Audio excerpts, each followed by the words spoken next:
अस्सलाम वालेकुम, आप देख रहे हैं वर्ल्ड। मैं हूं आपके साथ जुबैर अली। गजा के अंदर से जो तस्वीर सामने निकल के आ रही है वो सामान्य हो चुकी है। एक साथ तकरीबन 100 फिलिस्तीनी शहीद हो चुके हैं। हजारों की संख्या में लोग इंजर्ड हुए हैं, गंभीर रूप से घायल हो चुके हैं। अस्पताल पूरी तरह से भरे हुए हैं। अस्पतालों के अंदर जगह नहीं है तो दूसरे अस्पतालों के अंदर एडमिट किया जा रहा है। एक पल को आप लोगों को कोई फर्क नहीं पड़ने वाला कि गजा के अंदर जो हो रहा है उससे हमें और आपको क्या फर्क है, हमें और आपको क्या उससे नुकसान होगा। उनका घर टूट रहा है, उनके बच्चे शहीद हो रहे हैं, उनकी बहन और बेटियों को अगवा किया जा रहा है, उनके घरों को लूटा जा रहा है, तो हमें और आपको क्या फर्क पड़ेगा, हमें और आपको क्या फर्क पड़ सकता है। जी हाँ, आपको एक मिनट को मेरी ये बात बुरी लगेगी लेकिन सच है पर कड़वी है ना। तो इस बात को एक्सेप्ट करिए। जो तस्वीर, जो दृश्य अब गजा के अंदर से निकल के आ रहे हैं कि तोप खानों से पूरी तरीके से बमबारी फिलिस्तीनियों के ऊपर की गई है।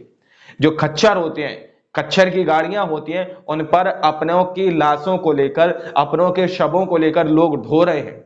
उनके लिए सबसे बड़ी दुनिया की कब्रें खोदी जा रही हैं। एक एक कब्र में 100 फिलिस्तीनियों को दफन किया जा रहा है। ये तस्वीरें मैं अभी हाल ही की बता रहा हूं, 29 फरवरी की ये तस्वीरें आप लोगों को बता रहा हूं। पिछली वीडियो के अंदर भी मैंने आपको वो दृश्य दिखाए थे कि किस तरह से फिलिस्तीनियों को शहीद किया गया। जो भूखे थे, जो खाने की तलाश में सिर्फ और सिर्फ रशीद स्ट्रीट के पास जाकर खाने के लिए इंतजार कर रहे थे, उनके ऊपर इजराइल की वो सेना जो वहशी बन चुकी है, उन लोगों ने किस तरह से उनके ऊपर तोपखाने खोल दिए और उन पर मिसाइल अदा की। आप लोग जरा स्क्रीन पर इस रिपोर्ट को पढ़िए। इस रिपोर्ट में यह दावा किया जा रहा है कि सबसे बड़े नरसंहार से अधिक वीडियो, मानवतावादी सहायता नरसंहार। मानवीय सहायता प्राप्त करने के लिए अल नबुल्सी चौराहे पर एकत्रित हुए हजारों भूखे नागरिकों को इजराइल द्वारा निशाना बनाने के दृश्य।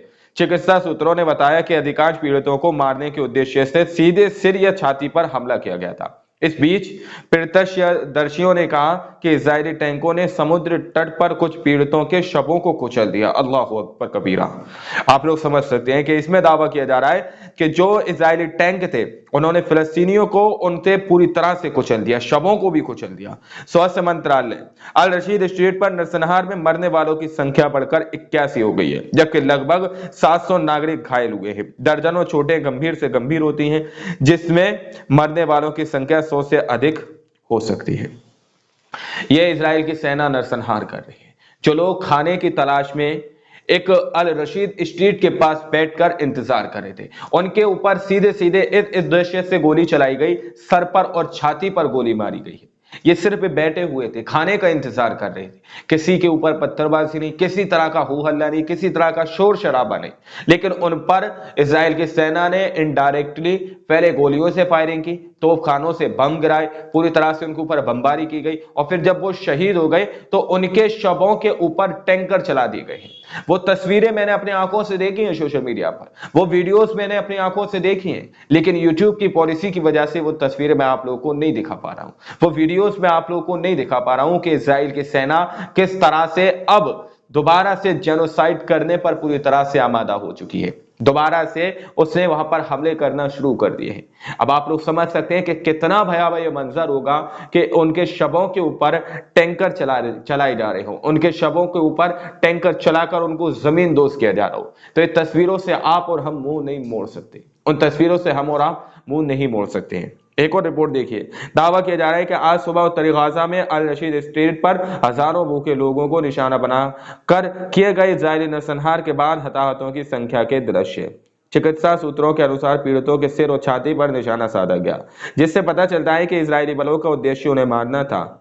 इस तरह की बात यहाँ पर कही जा रही है कि ये चीज साफ तौर पर दर्शाती है कि उनका सिर्फ और सिर्फ एक ही उद्देश्य था कि बस फिलिस्तीनियों को शहीद कर दिया जाए। उनके सर और छाती पर इनडायरेक्टली गोली मारी गई है। कुछ फोटोज आप लोग स्क्रीन पर देख सकते हैं।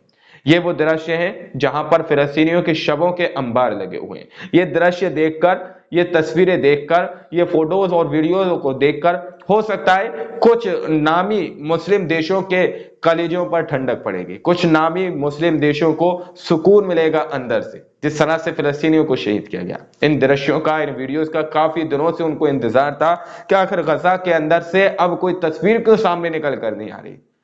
अब आप लोग समझ सकते हैं सब के सब यहूदी और इजरायलियों के गुलाम बन चुके हैं। ये अंदर ही अंदर ये यहूदियों से इनके दिलों में इतना खौफ पैदा हो चुका है कि ये उनके खिलाफ नहीं बोल सकते। ये उनके खिलाफ नहीं बोल सकते। तो फिलिस्तीनियों का ये हाल होना तय था। आप वीडियोस देख सकते हैं, खच्चर के ऊपर अपनों को लेकर ये लोग लेकर जाते हुए नजर आ रहे हैं। जो गधा गाड़ी होती है, घोड़ा गाड़ी होती है, जिसको टांगा बोला जाता है, उसके ऊपर अपनों के शवों को लेकर दफन करने के लिए ले जा रहे हैं। क्या ये दृश्य काफी नहीं है उनके अंदर की आत्मा को जगाने के लिए? क्या ये दृश्य काफी नहीं है कि उनकी गैरत एकदम टैश में आए और फिर इजराइल से बदला लेने के ऐलान कर दे? क्या 57 मुस्लिम देश इजराइल से इस चीज का जवाब मांगेंगे? ये सवाल अपने आप में बहुत बड़े हैं। क्या वो मुस्लिम देश जो अपने आप को मुसलमानों के लीडर, मुसलमानों के हुक्मरान होने का दावा करते हैं, क्या वो इन दृश्यों को देखकर इजराइल से सवाल पूछेंगे? क्या आखिर किस बेस पर इनके सीनों पर और छाती पर और इनके सरों पर डायरेक्ट गोलीबारी की गई है? डायरेक्ट इनको मारने के उद्देश्य से इनके ऊपर क्यों फायरिंग की गई है? क्या इनसे सवाल अंतर्राष्ट्रीय न्यायालय के अंदर पूछा जाएगा, या फिर दुनिया की जो कानूनी व्यवस्थाएं हैं उसके कटघरे में इजराइल को ले जाकर खड़ा किया जाएगा? ये सवाल बहुत बड़े हैं इस वक्त के, लेकिन किसी को कोई फर्क नहीं पड़ने वाला, किसी को कोई फर्क नहीं पड़ने वाला। अगर दुनिया के अंदर कोई ये कहे कि मैं अमन पसंद इंसान हूं, अगर कोई ये कहे कि मैं हक के साथ खड़ा हूं, तो उससे पूछना कि फिलिस्तीनियों का जो नरसंहार हो रहा है, कितने तुम हक के साथ खड़े हुए हो? क्या इजराइल का ये नरसंहार दुनिया को नजर नहीं आ रहा? क्या इजराइल के इस नरसंहार को दुनिया नहीं देख रही है? ये सवाल अपने आप में बहुत बड़े हैं। ये तस्वीरें बहुत कुछ बताने की कोशिश करती हैं। 313 वर्सेस 1000 आप लोग जरूर याद रखिएगा।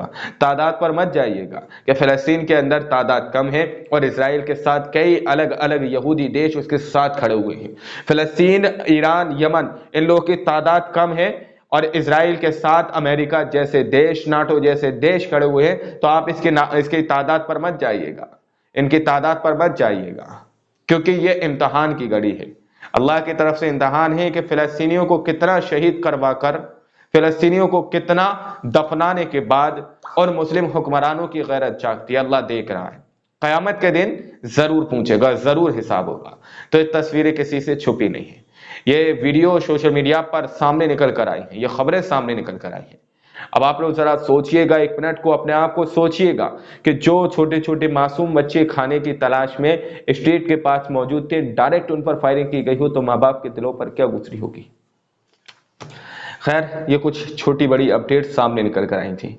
अब तो छोटी और बड़ी कहने में भी शर्म आती है। क्या ये छोटी खबर है या फिर ये बड़ी खबर है?